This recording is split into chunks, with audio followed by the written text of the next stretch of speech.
आप देख रहे हैं आज की खबर। मैं हूं आपके साथ रागिनी सिंह। रुक करेंगे खबरों की ओर, लेकिन उससे पहले हेडलाइंस पर एक नजर।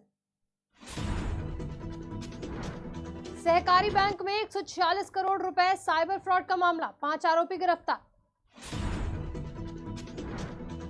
काल के महोत्सव में पहुंचे शिवपाल यादव, बोले अभी सपा से जुड़ने की कोई बात नहीं हुई।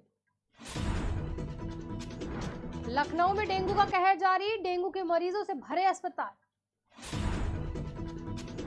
कासगंज पुलिस को मिली बड़ी सफलता, 50,000 का इनामी बदमाश हुआ गिरफ्तार। लखनऊ के बहुचर्चित यूपी सहकारी बैंक में 146 करोड़ रुपए साइबर फ्रॉड के जरिए ट्रांसफर करने के मामले में 5 आरोपी गिरफ्तार हुए हैं। लखनऊ साइबर क्राइम पुलिस ने सभी को लखनऊ से गिरफ्तार किया। आरोपियों के पास से कई दस्तावेज के अलावा जरूरी चीजें मिली हैं। बदमाश वारदात को अंजाम देने के लिए 18 महीने से प्लानिंग कर रहे थे। इसके लिए 1 करोड़ रुपए खर्च किए गए और 8 बार असफल हुए। इसके बाद 146 करोड़ की धोखाधड़ी की, लेकिन मकसद 300 करोड़ रुपए का पार करने का था।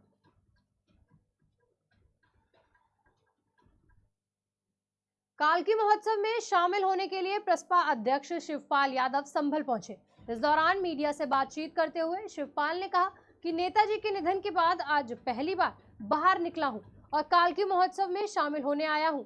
समाजवादी पार्टी से फिर जुड़ने के सवाल पर कहा कि अभी कोई बातचीत नहीं चल रही, हम इंतजार कर रहे हैं कि वो हमें जिम्मेदारी देते हैं, उसके बाद फैसला करेंगे। अभी हम अपनी पार्टी को मजबूत करने में जुटे हैं। जितने भी मैंने कहा कि जितने भी समाजवादी हैं, जिनको कोई पूछ नहीं रहा है, तो हम तो सबको, सब वर्ग के लोगों को, जो हमेशा नेताजी ने सभी वर्ग के लोगों को इकट्ठा किया था, पिछड़े अगड़े सबको इकट्ठा किया था। चुनाव जब आते हैं, नज़दीक आते हैं, और फिर हम तो सबको इकट्ठा करना चाहते हैं और हम नेताजी के आदर्शों पर चल करके फिर से उत्तर प्रदेश में सरकार। राजधानी लखनऊ में डेंगू का प्रकोप थमने का नाम नहीं ले रहा। लगातार लोग डेंगू की गिरफ्त में आ रहे हैं। हालात ये है कि शहर के कई अस्पतालों में चक्कर लगाने के बाद भी बेड नहीं मिल पा रहा। मरीजों को भर्ती कराने के लिए उनके परिजन भटक रहे हैं। फैजपुरगंज, आलमबाग, इंदिरानगर, गोमती नगर समेत अन्य इलाकों में लोग बीमारी की चपेट में आ गए हैं।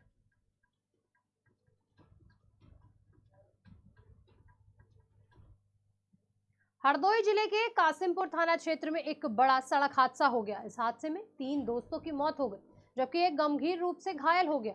जानकारी के मुताबिक सभी युवक अपने दोस्त की शादी में शामिल होकर आ रहे थे, तभी उनकी गाड़ी एक 10 फीट गहरे गड्ढे में गिर गई, जिससे 3 दोस्तों की मौके पर ही मौत हो गई और 2 ने शीशा तोड़कर अपनी जान बचाई।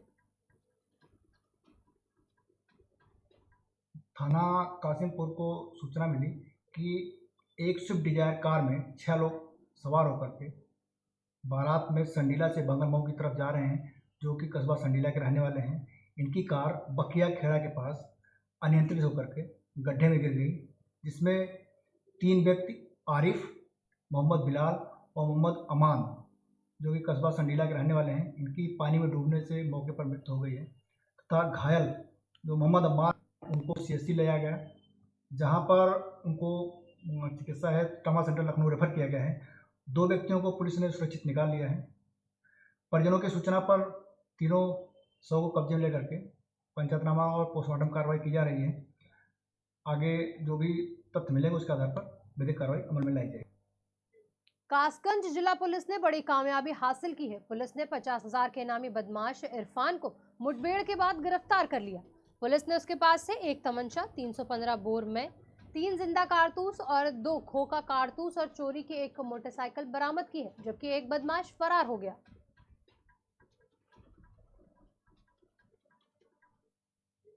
यूपी की राजधानी लखनऊ में चोरों के हौसले बुलंद होते नजर आ रहे हैं।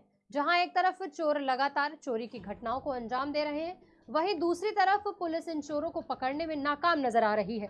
ताजा मामला लखनऊ के विकासनगर थाना क्षेत्र का है, जहां चोरों ने राज्य कर अधिकारी के घर को निशाना बनाया। स्टेट GST अधिकारी पंकज कुमार मिश्रा के आवास से चोरों ने ताला तोड़कर लैपटॉप और कैश चोरी कर लिया। वहीं इस मामले पर पंकज का कहना है कि जब उसकी सूचना उन्होंने पुलिस को दी तो वो भी मामले में खानापूर्ति कर चलती बनी।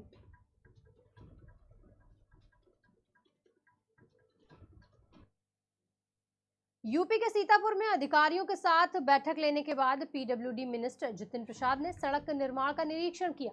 जितिन प्रसाद मुंशीगंज से बड़ा गांव मार्ग पर पहुंचे और पीडब्ल्यूडी के अधिकारियों के साथ सड़क की गुणवत्ता को जांचा, जिसमें मानक पूरा न होने पर पीडब्ल्यूडी मंत्री जितिन प्रसाद ने अधिकारियों की जमकर फटकार लगाई।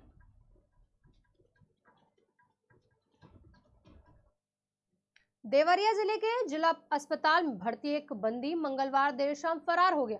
फरार कैदी कुशीनगर के रामकौला में हुए एक हत्या के मामले में आरोपी था। कैदी के फरार होने के बाद पुलिस महकमे में हड़कंप मच गया। बताया जा रहा है कि कैदी ने जेल में पेट दर्द की शिकायत की, जिसके बाद जिला अस्पताल लाया गया, जहां से वो फरार हो गया। टीवी आर्टिस्ट और बिग बॉस सीजन 16 के कंटेस्टेंट सुंबुल तौकीर खान का ताल्लुक शाहजहांपुर से है। यहाँ उनकी दही हाल है। पिता तौकीर हसन खान अपनी 2 बेटियों सुंबुल और सानिया को अकेले ही परवरिश कर रहे हैं। अपनी निगरानी में उनके कैरियर को दिशा दे रहे हैं। बिग बॉस सीजन 16 में अपनी बेटी सुंबुल के साथ तौकीर ने भी अभिनेता सलमान खान के साथ मुलाकात और बातचीत की। तौकीर हसन बीते दिन मुंबई से अपनी ननिहाल बाड़ू जई पेशावरी आए हैं। यहाँ उनके मामू अब्दुल सबूर खान, अब्दुल मामूद खान ने स्वागत किया। तौकीर हसन ने अपने संघर्ष की बातें मीडिया से साझा की। वहाँ पे भरोसा नहीं, जैसे अभी सुंबुल उर्दू बोलती है ना, लेकिन अब उसको अचानक को मिल गया भोजपुरी एक्सेंट। उसने पूरा थ्रू आउट 2 साल भोजपुरी एक्सेंट को कवर किया, कोई कह नहीं सकता। हरदोई जिले के अतरौली थाना क्षेत्र में एक किशोरी को बंधक बनाकर वेश्यावृत्ति कराने का मामला सामने आया। पीड़िता का आरोप है कि वो अपने माता पिता के साथ दादी से मिलने गई थी।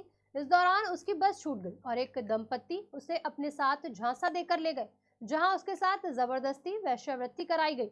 पुलिस ने मामले का खुलासा होने के बाद आरोपी दंपत्ति सहित 4 लोगों को गिरफ्तार किया है।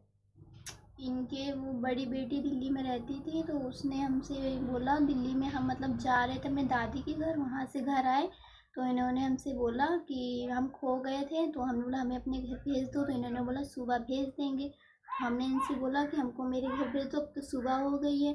तो इन्होंने फिर मुझे मतलब मारने लग गए। फिर इन्होंने यहाँ पे फ़ोन कर दिया, तो ये लोग इन्होंने बोला चलो वहाँ घूम के आते, फिर तुम्हें छोड़ देंगे। फिर ये लोग हमें यहाँ पे छोड़ के चले गए।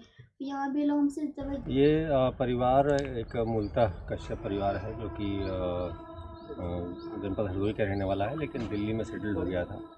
उनके घर की लड़की लगभग 3 वर्ष पूर्व अपने भाई के साथ जनपद में आई थी और फिर किसी तरीके से उनसे बिछड़ गई। उसको थाना अतरौली निवासी 2 महिलाएं मिली, जो उसको बहला फुसला करके अपने साथ ले गई।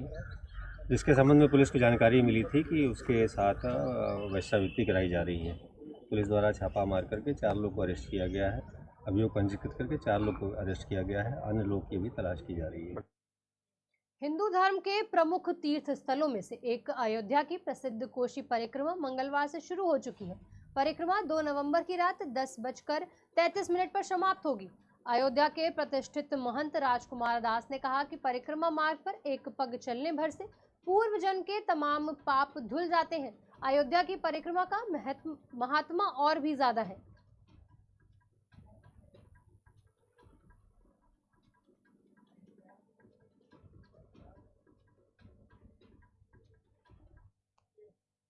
फिलहाल इस बुलेटिन में इतना ही। तमाम खबरों के लिए देखते रहिए आज की खबर।